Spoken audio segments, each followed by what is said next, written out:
자, 오늘 내가 좀 강조하고 싶은 얘기는 이거야. 그래도 한 사람은 있더라. 정말 신기하게도 누가 일부러 남겨둔 것처럼 그래도 한 사람은 있더라고. 그날도 그랬어.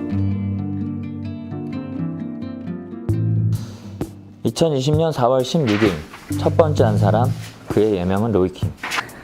미국에서 회계학을 전공하고 국내 나노물질 국제연구 선임 연구원이기도 했던 그는 그 데이터를 끈기 있게 살펴나갔어. 그건 중앙선관위에서 공개한 그 바로 전날 있었던 4.15 총선 결과였는데, 그렇게 결과를 공개한다 한들 우리는 쳐다도 안 보겠지만 그의 눈엔 메시지를 읽혔지. 로이킴은 그 메시지를 읽으며 생각했어. 총선은 사전투표가 4월 10일, 11일 이틀간 있었고 본투표는 15일이었는데 이거 그래프 보니까 좀 특이한데? 이상한데? 당시 180석을 차지한 더불어민주당 득표율을 보니까 당일 투표 때보다 사전 투표에서 일정하게 10% 이상 더 득표한 거야.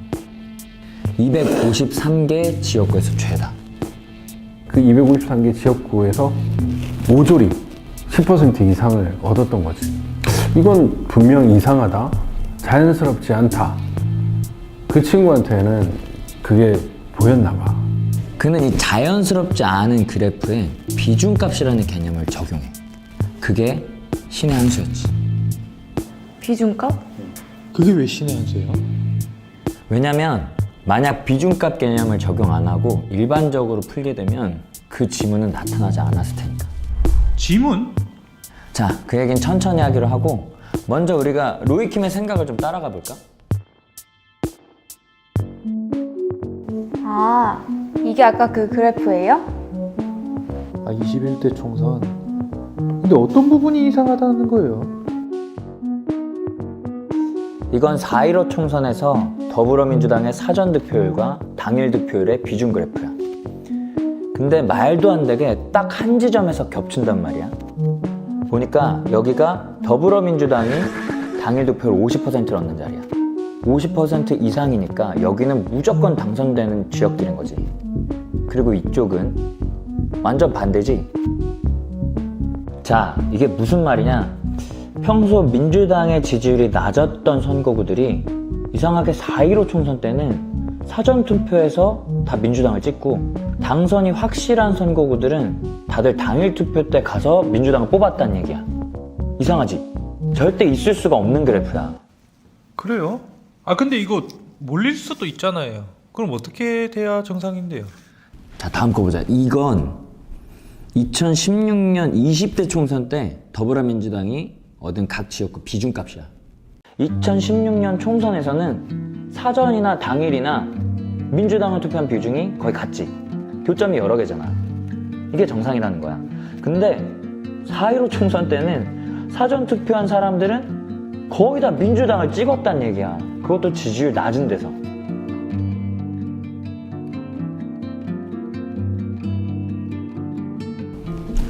로이킴은 생각해. 어떻게 설계했길래 이런 그래프가 나오는 걸까? 누가? 왜? 그는 이 선거 결과 그래프를 보면서 역추적을 하기 시작했어. 분명 이 지지율 상위 그룹과 하위 그룹 사이에 어떤 관계가 있을 거야. 근데 너무 어려워요. 그래서 뭐 관계를 찾았어요. 무슨 관계래요? 찾았지. 관계 당연히 있지. 근데 그 두 그룹의 관계보다 더 놀라운 걸 발견해. 문자판이 나타난 거야. 추적하는 과정에서 문자가 나타났더라고. 마치 강바닥 깊숙이 앉아 있었던 미제 사건 단서가 갑자기 수면 위로 올라오듯이 총 16개의 소문자 알파벳으로 구성된 문자열이. 무슨 내용이 들었어요? 근데 그거 누가 한 거예요? 아 이게 해킹 당한 건가? 아니, 해킹은 아니야. 해커라면 자기 흔적만 남기고 가는 게 목적이라면 선거 득표율을 인위적으로 제어해둔 그 시스템을 망쳐버렸겠지. 그러나 그 지문은 아주 세심하게 들키지 않게 의뢰인의 요구를 최대한 해치지 않게 조심하면서 입력돼 있었어. 그러니까 그건 이 선거 득표율 프로그램을 세팅한 설계자 혹은 그 설계팀의 흔적이었던 거야. 아무도 모르게? 왜요? 왜냐? 글쎄, 신념? 그러니까 나는 그쪽 감성은 잘 모르겠어. 근데 화가든 작가든 자기 작품에 낙관을 찍잖아. 근데 이 지문, 이 메시지는 그냥 한 개인이 잘난 척 같은 건 아니었던 것 같고 오히려 그 내용은 충성심 같은 그런 느낌? 충성심? 뭐라고 새겨져 있었는데요? 자, 문장을 가르쳐 주기 전에 우선 조금 어렵더라도 이걸 먼저 이해하고 넘어가야 돼. 아니 무슨 내용이 적혀 있냐고요. 문장보다 이걸 먼저 알아야 돼. 우리나라 선거구 몇 개인 줄 알아? 한 뭐 2, 300개 안 되나요? 정확하게는 253개야. 그리고 각 선거구에는 고유 번호가 붙어 있어. 1번은 서울시 종로구, 2번은 서울시 성북구 갑, 부산 영도구는 50번. 그리고 마지막 253번은 종로에서 제일 먼 제주 서귀포시. 이건 중앙선관위에서 각 지역구 데이터를 관리하기 쉽게 붙여둔 고유 번호야. 그럼 선거구는 총 253개. 프로그래머에게 숫자와 기호는 어떤 문학 작품이나 그림보다는 더 다양하고 무한하거든. 이 숫자를 조합해서 시스템을 제어하기도 하고 문자로 변환해서 문장을 도출하기도 하고. 2020년 민주당은 되게 특이하게 총선 역사상 처음으로 253개 지역구 전부 다 출마를 해.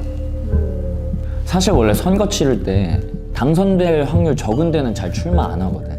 선거하는데 돈 드니까 15% 이상 득표하면 선거비 냈던 거 돌려주는데, 그러니까 10%의 지지율을 못 받으면 한 푼도 못 받아.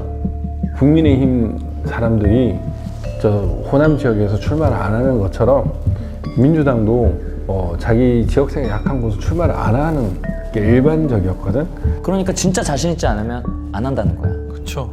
그런데 민주당은 그해 자신이 있었는지 253개 선거구에 전부 다 출마해. 전부 다요? 싹 다. 그리고 252개 지역에서 모두 15% 이상을 득표를 해. 한 군데 빼고 전부 다요? 그치, 한 군데 빼고 전부 다 돈 돌려받은 거야. 헐. 근데 그 하나는 어디예요? 경주. 근데 거기서 되게 웃긴 게 딱 395표 부족했어. 그래서 선거비의 절반은 받았거든. 그러니까 선거 비용에 2억이 들었다고 치면 한 표에 25만 원 꼴인 거야. 선거는 사전 투표 이틀과 당일 투표 하루로 진행이 됐고, 어느 지역은 민주당 지지율이 높고 어느 지역은 민주당 지지율이 낮았겠지. 어디는 사전 투표율이 높고 어디는 당일 투표율이 더 높을 거야. 설계자는 이런 빅데이터를 철저히 분석해서 253개 선거구를 설계해. 어느 선거구에 표를 얼마나 더 얹어야 이길 수 있는지, 또 어떻게 배분을 해야 조작한 티가 덜 날지 미리 철저히 계산을 하는 거지. 게다가 이 설계자는 여기에 넣고 싶었던 문장이 있었어. 그 지문. 더 디테일한 과정이 필요했던 거지. 문장 넣다가 망하면 안 되니까. 그래서 굳이 2단계나 더 거쳐서 지문을 새겨 넣은 거야. 그런데 로이킴이라는 어느 청년이 이거 좀 이상한데? 하고 역추적해 가다가 그 설계자의 지문을 발견한 거야. 발견한 문장이 그 16자가 바로 로이킴이 발표한 그 문장은 Follow the Party였어. 팔로우 더 파티? Follow the Party. 당을 따르라. 영웨이컨 땅쪽. 영원히 당을 따르라. 이 뜻이야. 당이요? 공산당 보호야. 아.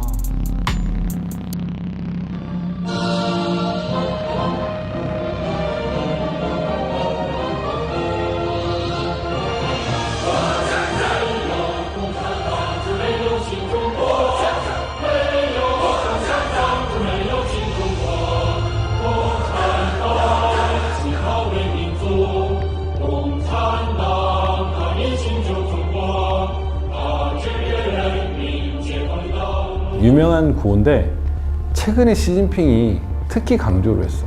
정책적으로. 지난번에도 말했지만 시진핑은 지금 굉장한 꿈을 꾸고 있거든. 아, 맞아요. 그 전 세계 운명 공동체. 그러면 중국 쪽 해커 아니면 프로그래머?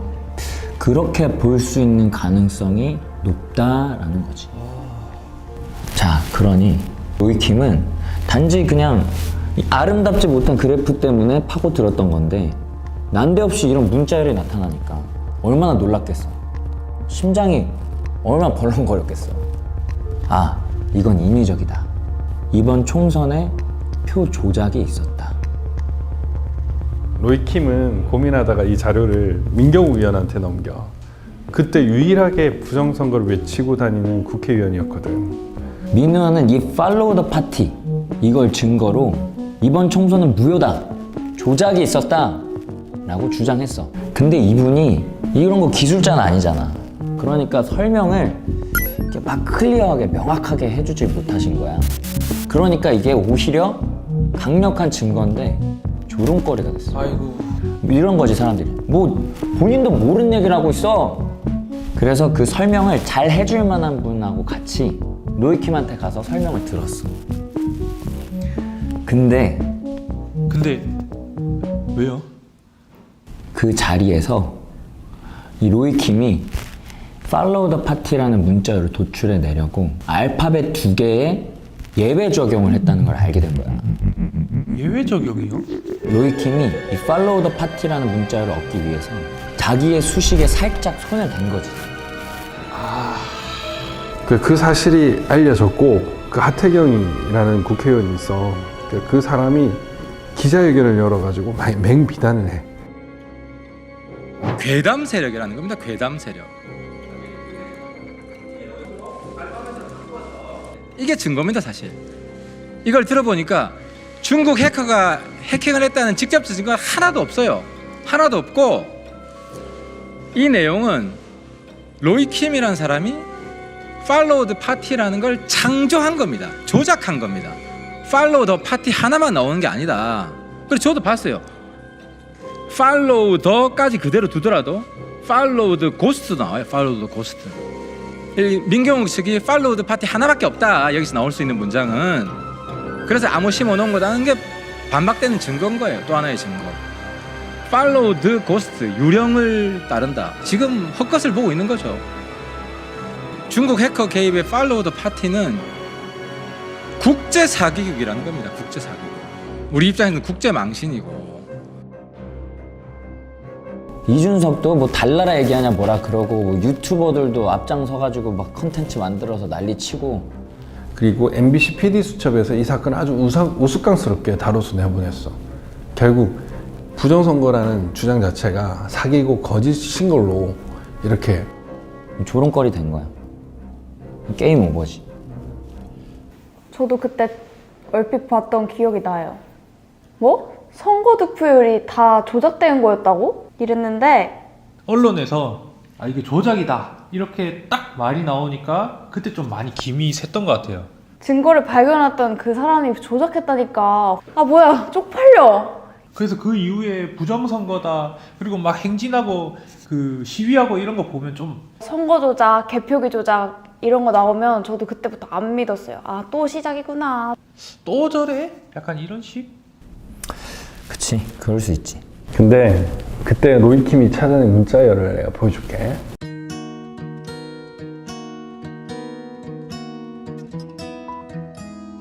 아 진짜 팔로우 더 파티가 아니네요.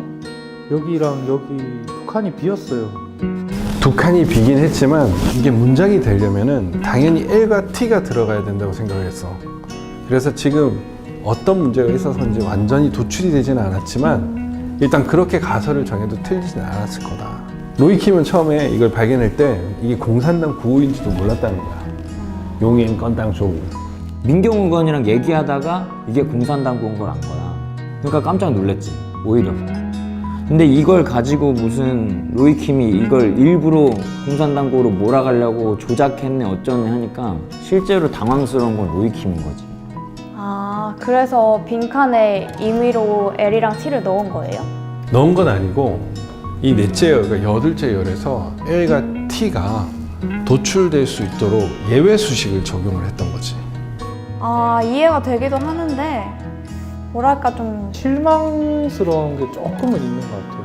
좀 다 완벽하게 다 밝혀내고 좀 이거를 발표했으면 맞아. 그랬으면 좋았는데 근데 이건 사실 어떤 프로그램이 어떻게 수식화됐는지 밝혀내는 과정이지 X값은 얼마 이렇게 정답을 찾아내는 과정은 아니니까. 무슨 말이냐면은 프로그램을 역추적하다가 16개의 문자열을 찾아냈어. 그 중에 빈칸까지 14개를 발견한 거란 말이야. 근데 나머지 두 문자를 유추하여 문자열을 도출했다. 여기까지도 충분히 유의미한 과정이거든. 사실 문자열이 이렇게 눈에 나타나는 것만으로도 되게 신기한 일이야. 자, 기운을 내자. 아까 내가 시작할 때 한 말 기억나? 한 사람은 있더라. 맞아. 한 사람. 정말 예외 없이 언제나 한 사람은 있다. 정의는 그렇게 하늘 외면을 받지 않는다. 뭐예요? 아직 끝난 게 아니었어요? 아니야. 끝이 아니야. 그 뒷이야기가 더 있어. 로이킴이 사실 누군지는 잘 몰랐어요. 그래서 그 사람이 그럴 이유가 뭐가 있나, 뭐가 아쉬워서 그렇게 생각했죠. 어디서 착오가 있었겠지 그랬죠. 근데 그때 마침 제가 그 수주하려고 했던 계약 하나가 갑자기 취소가 되면서 시간이 남게 됐죠. 그래서 로이킴의 로직을 찬찬히 따라가 봤어요. 그랬더니 70%는 맞는 거예요. 비중값을 적용한 것도 탁월했고 아주 머리가 비상한 친구였어요.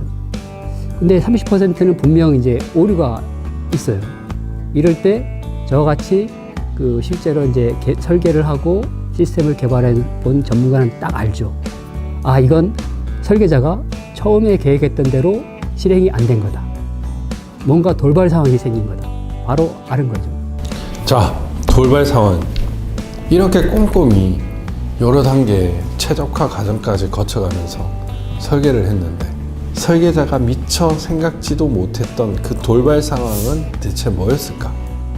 그것만 찾아내면 이 문자열을 완성할 수 있다. 장용우 프로그램은 그렇게 생각했던 거야. 그래서 결국 찾았어요? 뭐 찾았으니까 지금 얘기해 주시는 거겠죠? 아닌가?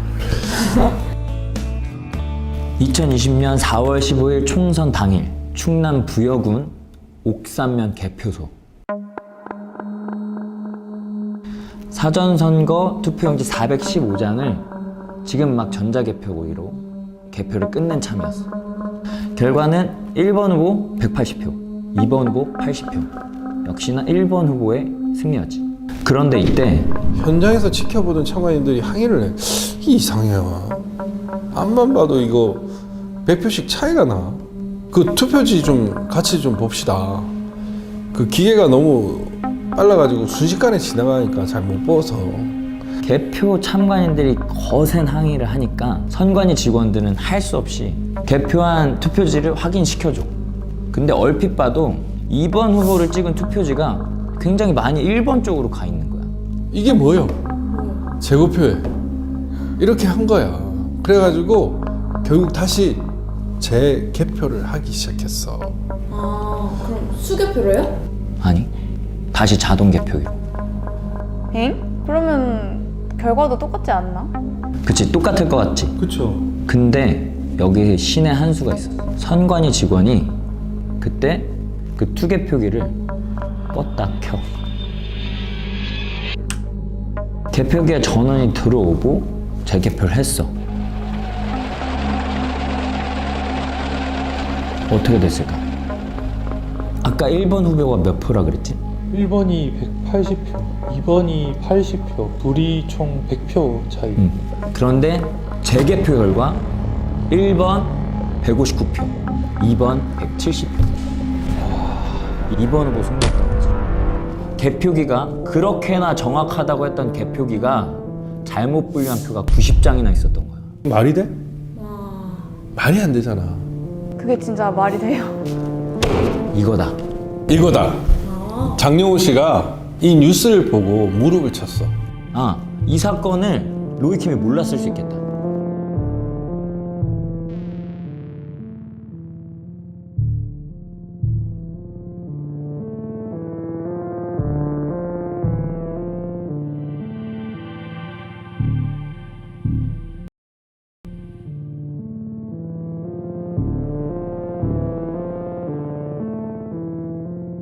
그러니까 로이킴은 부여 사건을 모르니까 민주당이 진 걸로 결과 배치를 해서 재개표하기 전 득표수를 적용한 것이 아니라 실제 결과를 적용했을 것이다.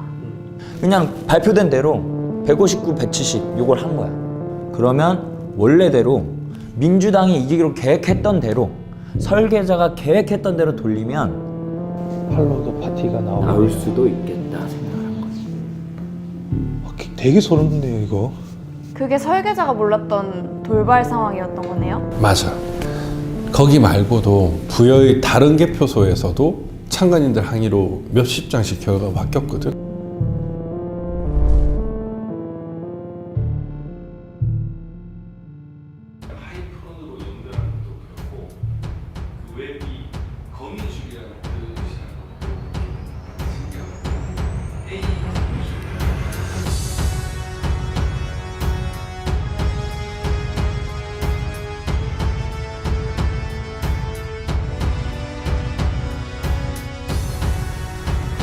와, 소름!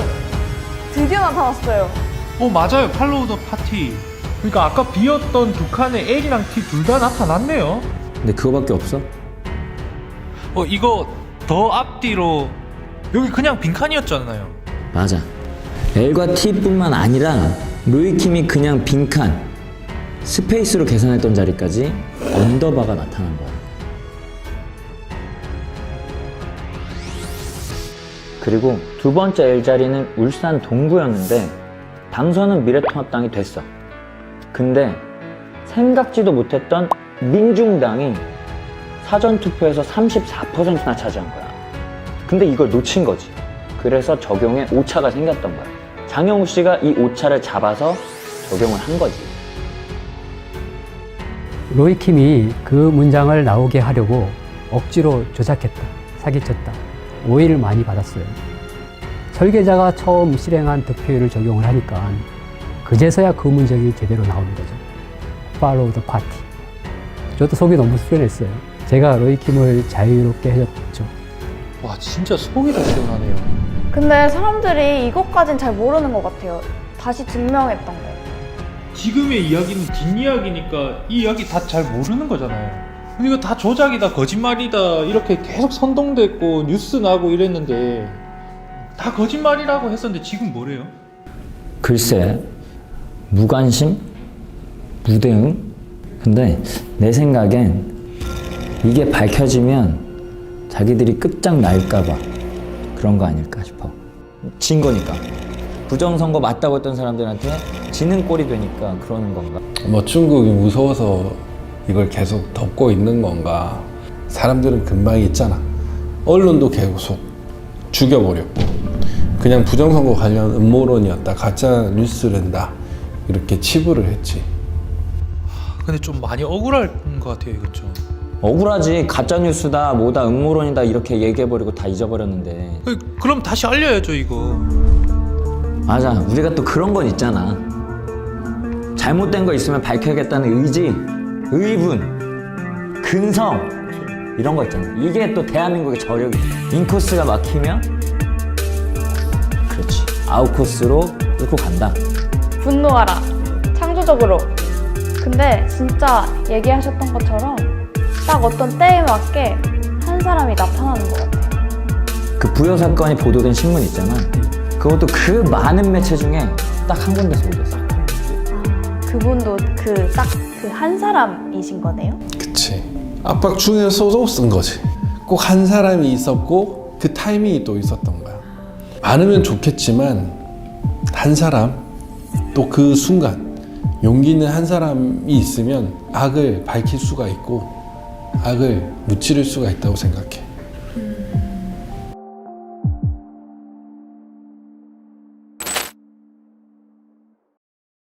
자, 그 한 사람 내가 하나 더 얘기해 줄게. 평소에 한번 경험을 한번 해보자. 적극적으로 참여를 하게 된 거죠. 구리시 투개표 현장이라 그래야 되나? 사전투표, 본투표, 투표하고 나면은 나머지 과정을 어떻게 또 전달을 되는 과정인가 이것까지 해서 투표 마감하면 옮기는 게 있잖아요. 선거에 할 수 있는 거는 다 참석하게 된 거지, 지원해가지고. 뭐 거기에 좀 의혹이나 의심이 가는 거는 자기네한테 신고해달라는 거 아니겠어요? 그게 저희 담당이잖아요. 그러니까 외부 침입 못하게끔 이렇게 해서 굉장히 철저한지 알고 그게 잘하는구나 이렇게 생각을 했던 거죠. 그런데 공직선거법 181조 9항 개표 참관인은 어떤 상황에도 사진 촬영, 전화, 기타 어떤 통신기기를 활용해서라도 이상한 것이 있으면 증거를 확보하여 외부에 알리라고 돼 있어. 촬영권은 보장되어 있거든. 그 이종원이라는 분도 그렇게 교육을 받았지. 뭐 성실한 분이셨던 것 같아. 배운 대로, 고지곧대로 성실한 대한민국 국민. 투표 마감인 6시. 구리시 53개 투표소에서 마감된 것들이 막 들어오기 시작해. 근데 신기한 게 알 수 없는 것, 커다란 검은 가방들이 저 체력 단련실로 간 거야.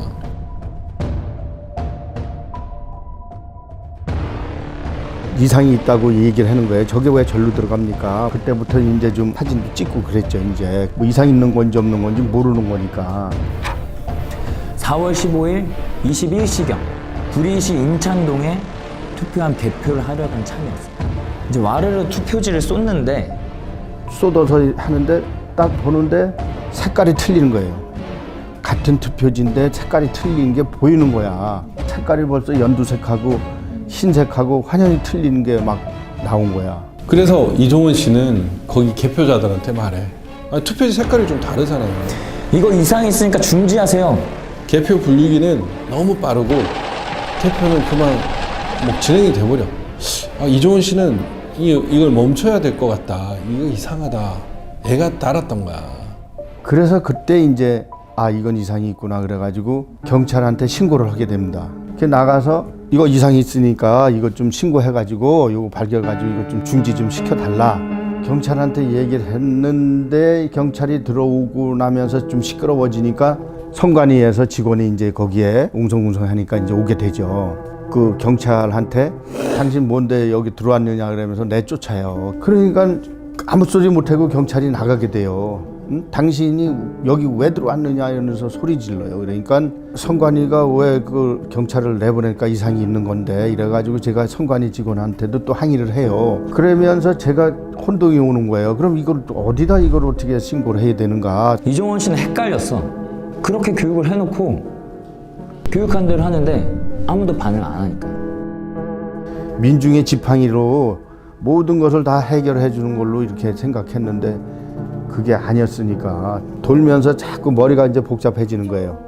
이거 어떻게 할까 고민을 하는 차에 이제 머리가 복잡해진 이종원 씨는 개표소에서 이리저리 방황해. 지금 분명히 문제가 있는데 그냥 두면 안 되는데 이거 멈춰야 되는데 근데 정작 그의 소리에 반응한 건 힘이 있고 발휘해야 되는 사람들이 아니라 경찰도 선관 직원도 아니었어. 참관인으로 참관을 했던 일반 시민들이 이것도 이상해요. 이리 와봐요. 이것도 이상해. 여기저기서 참관인들이 이종원 씨한테 알려준 거야. 뭐 저것도 이상이 있습니다. 딱 뭐 여자분들도 그렇고 남자들도 막 여러 군데서 이제 제가 이제 의협심이 있는 건 사람으로 알고 막 제공을 해줘요. 저한테 다가와서 그러면서 이제 한 남자분이 똘똘 말았던 거를 이제 저보고 저어주는 거예요. 이것도 이상이 있습니다. 이래가지고 저어준 거를 제가 그때는 주머니에 이렇게 그냥 뭔지 모르니까 딱 져주니까 이게 뭐 이상이 있는가 보다 이래가지고 그냥 그때 주머니에 넣고 그냥 있었어요. 이게 뭐 뭔가 그렇게 제가 뭐 그 난리치고 뭐 이랬으니까 저한테 이렇게 주는 거를 벌써 이렇게 떳떳하게 주는 거와 좀 감춰서 주는 거하고는 벌써 의미가 틀리잖아요. 그래서 주머니에 이제 이렇게 넣고 있다가 몸도 마음도 지친 이종원 씨가 로비에서 커피를 한 잔 마시고 화장실에 가서 그걸 꺼내봐. 펼쳐봤더니 투표 용지인 거예요. 개표가 안 돼 있는, 안 찍힌, 요거는 확실한 증거구나 하고 새벽 2시쯤 이종원 씨는 귀가를 해. 참관인들 귀가 시간 자유였거든. 근데 주머니에 그 투표지가 들어있으니까 불안하기도 했지만 한편으로는 설렜대. 희망이 생겼다는 거야. 희망이요? 내일 새벽에 이제 또 날이 밝으면 빨리 이것을 이제 부정선거라는 걸 밝혀야 되겠다 해가지고 희망을 가지고 이거는 증거도 있겠다. 내가 목격한 것도 있겠다. 또 사진 촬영한 것도 있겠다. 그래서 강태공이 이제 낚시에다가 월척을 낚은 기분으로 뭔가 해냈다. 나는 자신감에 이제 넘쳐가지고 막 여기저기 막 퍼날릅니다. 막 부정선거를 내 잡았으니 이걸 좀 확인해 주세요. 자신 있게 막 보내고 막 만나줄 거를 막 얘기하는데 다음 날부터 이종원 씨는 엄청 바빴어. 증거를 확보한 사진들 이리저리 알리고 문자 보내고 집들로 막 찾아가고. 빨리 투표한 보전 신청을 해라. 교육 받은 대로 알리는 거지. 이게 부정선거니까 당연히 재검표를 해야 될 거 아니야. 만약 재검표하게 되면 이종원 씨는 내 사비를 털어서라도 하겠다. 기뻤던 거야. 이분은 부정을 잡았다. 오라 도둑놈 이놈 잡았다. 근데 아무도 대답을 안 했어. 개표소 안에서처럼 거기에 대해서 아무도 소리를 안 들어줬던 거야. 그때 유일하게 반응한 사람이 민경욱 의원이었어. 아까도 많이 얘기했지? 민경욱 의원에게 현장에서 받은 빈 투표 용지 6장을 전해. 행력 구겨질까봐 상자에 잘 넣어가지고 이게 증거입니다. 투표함을 쏟았는데 빈 투표지들이 나오다니요. 근데 그게 그분의 인생을 완전 바꿔놔.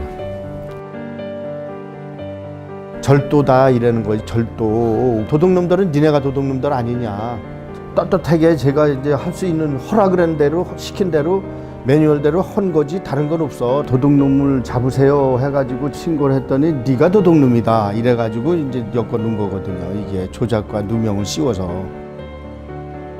이종원 씨는 절도죄로 검찰에 불려다니고 이종원 씨 주변 지인들도 다 압수수색을 당해. 왜요? 말도 안 돼. 그때 참고인으로 민경욱 의원도 압수수색을 당해. 심지어는 변호인도 압수수색을 하려고 하는 거야. 대한변협에서 이거는 과잉 수사다. 무엇 때문에 이러는지 모르겠다. 그래가지고 경고도 했어. 그 당시 정말 심각한 상황이었던 거야. 이건 아닌 것 같다. 이거는 제가 이거 구리 선관위에서 이거는 제가 가지고 나와서 민경욱 의원께 전달한 겁니다 하고 만천하에 하늘도 알고 땅도 알게끔 이렇게 기자회견까지 했는데도 선배 한 사람하고 또 그 시민단체 대표 또 이제 종교 지도자 목사님도 계세요. 그런 분들한테 압수수색을 해요. 그래가지고 자주 만났다는 이유로 공범관계가 아닌가 해가지고 이 사람들 멀쩡한 사람들 대결 새벽 7시에 가서 11시 그러니까 23시까지 달달 볶으면서 그 압수수색을 하는 거예요. 그래서 제가 이제 평생에 이제 그분들한테 이제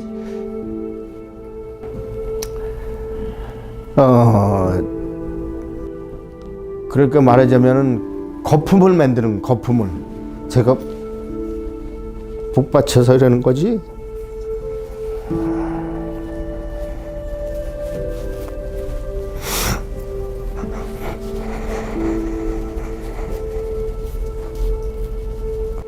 그렇게 난리를 치고 호두과를 떨고 그래서 하여튼 수사 자료가 제에 대한 게 10만 페이지랍니다. 10만 페이지. 10만 페이지? 예, 10만 페이지. 10만 페이지를 거품을 만들어요. 그게 그렇게 할 필요가 없잖아요. 간단하지 않습니까? 어떻게 하든지 민경욱 의원하고 또 제 주변하고 사전에 모의가 있어서 계획적으로 사회를 혼란시키고 야기시켰다는 이런 명분을 만들려고. 이종원 씨는 그 당시 변호사와 상담을 했어. 가서 당당히 조사를 받으세요. 3시간만 고생하면 될 겁니다. 그렇게 변호사가 상담을 해줬대. 이게 뭐 죄가 됩니까? 어려운 일을 한 건데 사실 공익제보였거든. 그래서 변호사 말만 믿고 가벼운 마음으로 갔는데 그렇게 가볍게 갔는데 18개월을 선고받아. 실형 18개월. 그때부터 바로 독방 8개월. 서신 연락 같은 것도 할 수가 없었어. 정치범으로 잡혀서 들어간 거라서 요시찰이었거든. 아무것도 못했어. 그건 아니죠. 어디 뭐 몰래 들어가서 훔쳐온 것도 아니고. 부정선거에 대한 증거물 확보 때문에 가지고 나온 거잖아요. 검사를 받으면서 죄목이 점점 더해져. 분명 개표 현장에서 누가 이종원 씨한테 은밀하게 투표지를 줬잖아. 그쵸? 근데 그 정체불명의 가방대 집어넣었던 그 체력 단련식 기억해? 네네. 그 이종훈 씨가 거기에 몰래 들어가서 가방을 열고 그 안에 봉지를 뜯고 거기서 6장을 절취를 했다고. 에? 그렇게 공소사실이 적은 거야. 그거 아니잖아요. 그래. 근데 가방에서 이종훈 씨 DNA까지 검출이 됐다는 거지. DNA? 제가 이제 그 조사 받을 때 구강 채취 옹해느냐 해서 하라고 그래갖고 구강 채취를 했어요. 얼마든지 하라고. 침에서 나오는 DNA와 또 땀이 흘려서 손에서 나왔으면 손에서 나오는 DNA가 번호가 틀리다는 거예요. 그런데 검찰에서 주장하는 것은 저 입양 구강 채취했다는 DNA와 손에서 이 봉투 찢었을 때에 나왔던 DNA가 같다는 거야.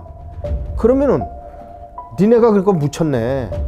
내 거 갖다가 거기다 발라가지고 이거 크게 시키려고 조작을 했네. 저는 이렇게 항변할 수밖에 없어요. 또 저 실물이 지금 보관돼 있으니까 만천하에 드러나고 불에 탔대 또 그게. 예예. 그 봉투만. 그 정말 그 봉투가 불에 탄 것도 되게 재밌는 게 봉투가 어디서 불이 탔냐면 대검의 포렌식 센터에서 불이 탄 거야. 대검찰청에 화재 사고가 난 거라. 그래서 잠깐 불이 났다가 꺼졌는데 그 봉투만 불에 탄 거야. 그 봉투만 불에 탔다고요? DNA가 검출됐는데? 말이 돼 이게? 아 진짜 너무 답답해요. 그러면 그분은 어떻게 됐어요? 얼마 전에 1년 6개월 다 채우시고 출소하셨어요.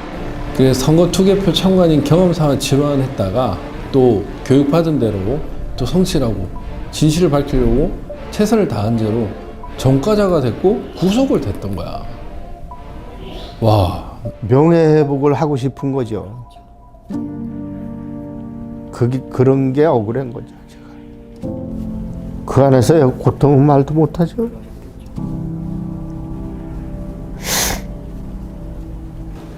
그분 뵈니까 내가 막 죄송하고 내가 막 화가 나더라고. 이게 말이 되나 싶고.